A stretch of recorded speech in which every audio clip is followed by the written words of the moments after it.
Ajahn Sutra would often begin his meditation instructions by saying yasaktava tam.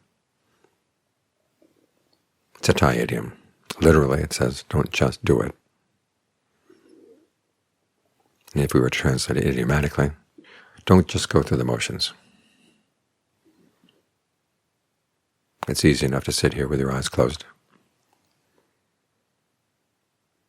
and tell yourself you're meditating, but there's a lot more that's involved. You can focus on the breath and not get very deep if you just go through the motions. Think about what the Buddha said. If you want the Dhamma, there are two qualities you have to nurture. One is commitment, and the other is reflection. And in both cases, you want to not just go through the motions. In the case of the commitment, think of the terms that are used in the description of mindfulness, the basis of success: ardency, intent. There's another Thai idiom that goes with intent: put your whole heart into it, which is right in line with the English idiom. Give it your full attention. This is not one task that you do while you're multitasking other things. This is a monotask, because you're going to be observing your mind and the breath at the same time. And the more you can have your whole mind and whole heart right here at the whole breath, the more you're going to see. After all, everything the Buddha discovered in the course of his awakening is right here. Our problem is we don't see it. It's because our attention is scattered.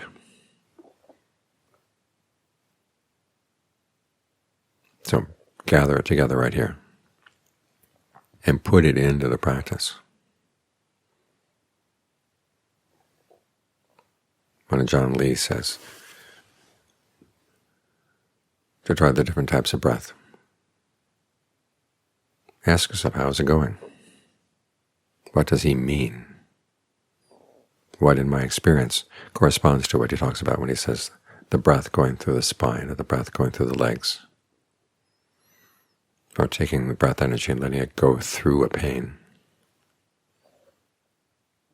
Really look into that,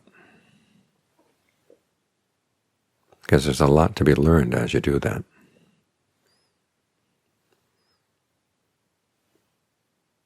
You have to remember we're here to gain insight by concentrating the mind. In other words, we're doing one thing that will lead to something else closely related. But the insights come only if you're paying careful attention. And this is where the reflection comes in. We're reflecting on our actions. Think of the Buddha's teachings to Rahula. Before you do something, why you're doing it, after it's done, reflect on what you're doing. Reflection here is not an abstract kind of reflection or an aimless reflection. A while back I heard someone say that he enjoyed the process of reflection in his meditation because it gave rise to a sense of wonder. He would ask questions, he said, they had no answers. But that's not the Buddha's type of reflection. The reflection is there to see, how am I doing? What can I do better?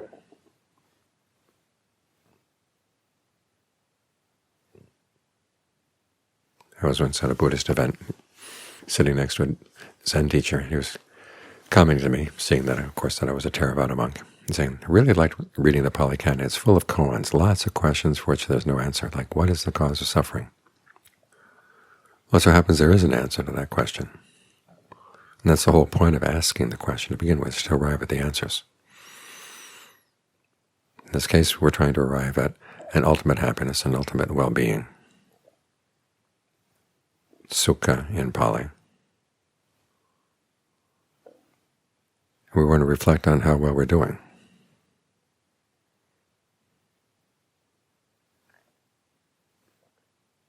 And this is where you have to realize there are gradations in levels of sukha.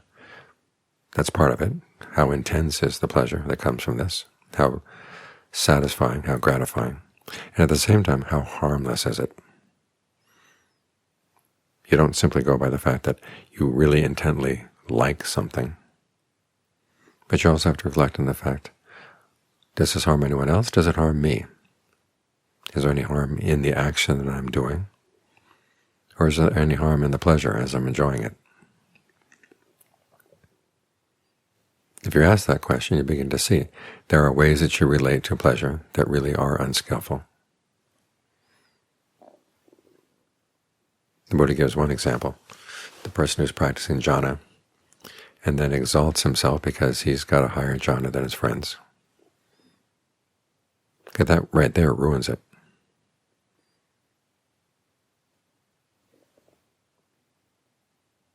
You want to be circumspect. This is a word that Ajahn Lee uses when he translates that fourth base for success, vimamsa, which we sometimes translate as discrimination, but it can also be translated as ingenuity, your active mental faculties that go into the reflection. But Ajahn Lee's favorite translation is, be circumspect, look all around. Again, you give your whole heart to doing the practice, and you give your all-around vision to reflecting on it.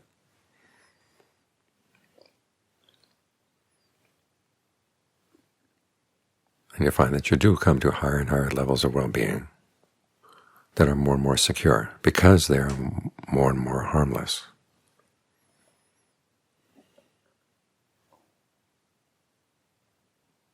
So you don't simply say, well, all feelings are stressful. It sounds like an insight, but you have to know when to use it.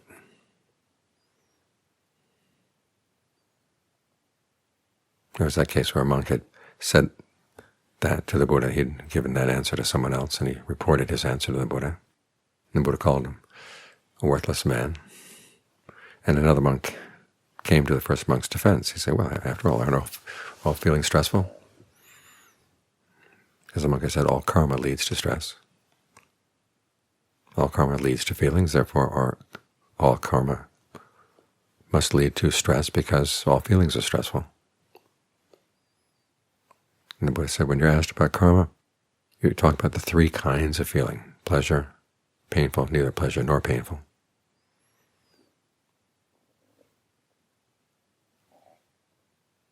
So as you're working, as you're committed to the practice, as you're doing it,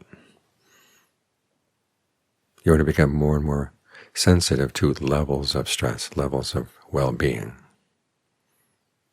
And ultimately, yes, you will get to the point where you let go of all karma and you let go of all feelings. You let go of all reflections. But don't short-circuit the practice by dragging in insights that are not really appropriate. You want insights that come from the fact that you are doing something and you see your mind in action as you're doing it, and you're reflecting on it in an appropriate way.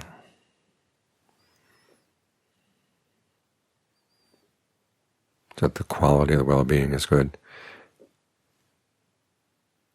and the effect it has on you, the effect it has on other people, is as harmless as possible.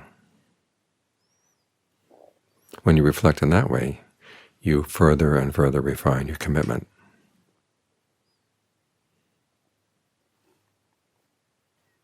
And that's what's meant by not just going through the motions, not just doing it.